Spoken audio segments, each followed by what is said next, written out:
ரீநீட்டுக்கு prepare பண்ற ஸ்டூடெண்ட்ஸோட எல்லார் மைண்டுமே இப்ப ரொம்ப ரொம்ப அன்சர்டைனா இருக்கும். நிறைய பேர் மைண்ட்ல நிறைய கன்ஃபியூஷன்ஸ் இருக்கும், செல்ஃப் டவுட் இருக்கும். லாஸ்ட் 1 வீக் என்ன பண்றது அப்படிங்கிற ஒரு கேள்வி எல்லார் மைண்ட்லயுமே இருக்கும். அது மட்டும் இல்லாம போன வாட்டி நீட் எக்ஸாமோட ஏதோ ஒண்ணு எழுதி முடிச்சிட்டேன், இந்த வாட்டி ரீநீட் வைக்கிறப்போ நம்ம ஆசைப்பட்ட காலேஜ் கிடைக்குமா, நம்ம கரெக்டான கட் ஆஃப் வாங்குவோமா, எக்ஸாமுடைய டிஃபிகல்ட்டி லெவல் வந்து நமக்கு எப்படி இருக்க போகுது, அண்ட் நம்ம ப்ரிப்பரேஷன் என்ன பண்ணணும், இந்த மாதிரி 1000 கொஸ்டின்ஸ் மைண்ட்ல ஓடுது அப்படின்னா இந்த வீடியோவை எண்ட் வரைக்கும் பாருங்க. ஒரு 5 மினிட்ஸ் மட்டும் நான் சொல்றத நல்லாவே காதுல வாங்கிக்கோங்க.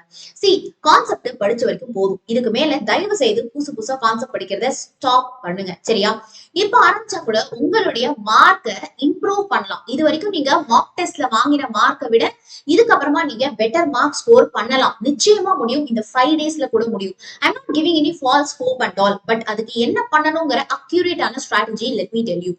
நீங்க MCQ practice, previous year questions practice solve பண்ண ஆரம்பிக்கணும். அப்போ ஃபர்ஸ்ட் எடுத்தோடனே உங்க நிறைய பேர் என்ன சொல்வீங்கன்னா, மேம் அந்த கொஸ்டின் பாக்குறப்பவே எனக்கு அதுக்கு எப்படி சால்வ் பண்றதே தெரியல, because I don't know the concept. நான் நிறைய சிலபஸ்லயே நான் நிறைய வந்து பேக்லாக்ஸ் வச்சிருக்கேன். அப்போ நான் போய் எப்படிமா ப்ராப்ளம் சால்வ் பண்றது, எனக்கு அதுக்கான கான்பிடன்ஸ் இல்லைன்னு நிறைய பேர் வந்து ஃபீல் பண்றீங்க. ஆனா ஒன்னே ஒண்ணு சொல்லவா, இந்த லாஸ்ட் 1 வீக்ல நீங்க கான்செப்ட படிச்சுட்டு அப்புறம் எம்சிக்யூ பிராக்டிஸ் பண்றதை விட ஒரு எம்சிக்யூவை எடுத்து பிராக்டிஸ் பண்றப்போ அது மூலமா கான்செப்ட நீங்க அண்டர்ஸ்டாண்ட் பண்ணிக்கிறது தான் மோஸ்ட் எஃபெக்டிவா இருக்கும். ஒரு எம்சிக்யூவை சால்வ் மட்டும் பண்ணா பத்தாது.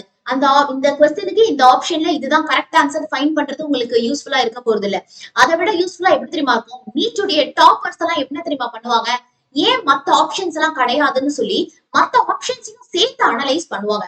அப்ப நீங்க ப்ரிப்பேர் பண்றப்போ கொஸ்டின்ஸை சால்வ் பண்ணணும். தெரியலையா, சொல்யூஷன்ஸை வச்சு அந்த எம்சிக்யூஸ் நீங்க பின்னாடி இருக்கக்கூடிய கான்செப்ட் அண்டர்ஸ்டாண்ட் பண்ணிக்கணும். மத்த ஆப்ஷன்ஸையும் கிளியரா புரிஞ்சுக்கணும். மேம் இப்ப போய் இதெல்லாம் நான் எங்க போய் புக்ல தேடுறது, எந்த வீடியோவா பாக்குறது, யூடியூப்ல ஆயிரக்கணக்கான வீடியோஸ் இருக்கு அப்படின்னா நம்ம ஸ்டூடெண்ட்ஸ்க்காக ஹெல்ப் பண்றதுக்காக தான் நம்ம வேதாந்தோ ஆப்ல கம்ப்ளீட்லி ஃப்ரீ ஆஃப் காஸ்ட்ல இந்த ஃபைனல் வீக்ல நாங்க உங்களுக்கு பேப்பர் டிஸ்கஷன்ஸ் பண்ண போறோம். ஓகே, சோ எங்க கூட சேர்ந்து அந்த பேப்பர் டிஸ்கஷன்ஸ பண்ணி முடிச்சிட்டீங்க அப்படின்னா உங்களுக்கு மோட்டிவேஷனாகவும் இருக்கும், படிச்சு முடிச்ச மாதிரி இருக்கும், டைமும் வேஸ்ட் பண்ண மாட்டீங்க, ரிக்ரெட்டும் பண்ண மாட்டீங்க, நம்ம ட்ரீம் மார்க்கும் அச்சீவ் பண்ணலாம், நம்ம பிடிச்ச காலேஜ்குள்ளேயும் போகலாம். ஓகே, சோ இந்த கிராஷ் கோர்ஸ்க்கு நீங்க எப்படி என்ரோல் பண்ணணும் அப்படிங்கறத let me tell you. So நம்ம சேனல்ல இந்த வீடியோ பாக்குறீங்க இல்லையா, இந்த வீடியோடைய டிஸ்கிரிப்ஷனுக்குள்ள நீங்க போகலாம். ஓகே, சோ இந்த வீடியோடைய டிஸ்கிரிப்ஷன்ல போனீங்க அப்படின்னா you will be having a link called as get reneat crash course அப்படின்னு சொல்லிட்டு ஒரு லிங்க் இருக்கும். அதுல போயிட்டு நீங்க என்ன பண்ணணும் அப்படின்னா பை நவ் கொடுக்கணும். 0 காஸ்ட்ல திருப்பியும் நீங்க வந்து பை நவ் கொடுக்கணும். கொடுத்தீங்க அப்படின்னா உங்களுக்கு வந்து உங்களுடைய mobile number and then OTP போடணும். மொபைல் நம்பர் ஓடிபி போட்டதுக்கு அப்புறமா நம்ம வேதாந்தம் ஆப்ல உங்களுக்கு மை கோர்சஸ் அப்படின்னு சொல்லிட்டு காட்டும். அதுல போனீங்க அப்படின்னா தோ இது காட்டும்பா உங்களுக்கு re-NEET 2026 free crash course, restart crash course உங்களுக்கு காட்டும். அதுல கமிங் மண்டேல இருந்து நானு Asha ma'am and Yazhiniyan sir உங்களுக்கு கிளாஸஸ் எடுக்க போறோம். Don't miss it. ஓகே, அதுல பிடிஎஃப் உங்களுக்கு நாங்க தர போறோம்.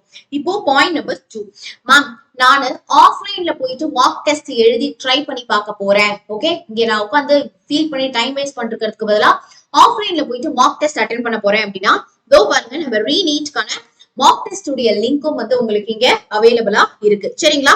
சோ சாரி, தட் எக்ஸாம் இன்னைக்கு முடிஞ்சிருச்சு. ஓகேவா, 13th ஜூன் அன்னைக்கு முடிஞ்சிருச்சு. ஓகேவா? சோ பசங்களா எல்லாரும் என்ன பண்ணுங்க அப்படின்னா அட்லீஸ்ட் நாளையில இருந்து டைம் வேஸ்ட் பண்ணாம இந்த ஒரு 1 வீக் நீங்க தனியா படிச்சாலும் சரி, சரியா, எங்க கூட சேர்ந்து படிச்சாலும் சரி, ஆனா ப்ராப்ளம் சால்வ் பண்ணணும் அப்படிங்கறத மட்டும் மறந்துடாதீங்க. ஓகே, எந்த அளவுக்கு நீங்க ப்ராப்ளம் சால்வ் பண்றீங்களோ அந்த அளவுக்கு நீங்க அது மூலமா நிறைய கான்செப்ட் இன்டைரக்டா படிப்பீங்க. அது மூலமா உங்களுடைய ஸ்பீடு, அக்யூரசி எல்லாமே வந்து இம்ப்ரூவ் ஆகும். சரிங்களா? சோ நிறைய பேர் மைண்ட்ல நினைச்சிட்டு இருக்கிற ஒரு மித்தே என்னது அப்படின்னா கான்செப்ட் எல்லாம் படிச்சுட்டு அங்க போய் எப்படி வேணா எழுதலாம் அப்படின்னு. இந்த வாட்டி நீங்க தான் நீட் எக்ஸாம் எழுதிட்டீங்களே, நீங்களே ரியலைஸ் பண்ணிருப்பீங்க இல்லையா? என்ன விஷயம் ரியலைஸ் பண்ணிருப்பீங்க, மேம் இந்த மாதிரி நான் படிச்ச கான்செப்டே எக்ஸாம்ல போய் ஆப்ஷன்ஸை பார்த்து கன்ஃபியூஸ் ஆயிட்டேன் மேம். முக்கியமா இது பயாலஜில நடந்திருக்கும். நம்ம இது படிச்சிருக்கோமே, இது இந்த சாப்டர், இந்த புக், இந்த பேஜ்ல, இந்த கார்னர்ல தான் இருக்கும் என்சிஆர்டில, அந்த அளவுக்கு கிளாரிட்டி இருக்கும். ஆனா ஆன்சர் என்னன்னு வந்து தெரியாது. ஏன் இது நடக்குது அப்படின்னா நம்ம ப்ராப்ளம்ஸ் பிராக்டிஸ் பண்ண பண்ண பண்ண பண்ண மட்டும்தான் எக்ஸாம்ல போயிட்டு அக்யூரேட்டான ஆன்சரை ஃபைண்ட் பண்றதுக்கு நம்ம பிரெயினும் வந்து ட்ரெயின் ஆகும். ஓகே, சோ லாஸ்ட் டைம் பண்ண மிஸ்டேக்ஸ் இந்த டைம் நம்ம வந்து அவாய்ட் பண்ணலாம். சோ தயவு செய்து enter into problem practice. But அதுல ஒரு பிரச்சனை இருக்கு. ஓகே, என்ன பிரச்சனை அப்படின்னா ஒரு ப்ராப்ளம் சால்வ் பண்ண முடியல அப்படின்னா டென்ஷன் ஆகக்கூடாது. ஐயோ தெரியல இது மாதிரி வந்துருச்சுன்னா என்ன பண்றது அப்படின்னு டென்ஷன் மட்டும் ஆகக்கூடாது. கத்துக்கிறோம் பரவாயில்ல, இந்த மாதிரி வந்தா எக்ஸாம்ல நம்ம சால்வ் பண்ணிடலாம் அப்படின்னு சொல்லிட்டு ஒரு பாசிட்டிவ் மைண்ட் செட்டோட நீங்க அப்ரோச் பண்ணணும். சரிங்களா? அதை மட்டும் மிஸ் பண்ணிடாதீங்க, மறந்துடாதீங்க. சரிங்களா? So all the very best. இந்த வாட்டி நல்லா தான் பண்ணுவீங்க, ஈஸியா தான் வரும், தைரியமா போங்க. சரியா?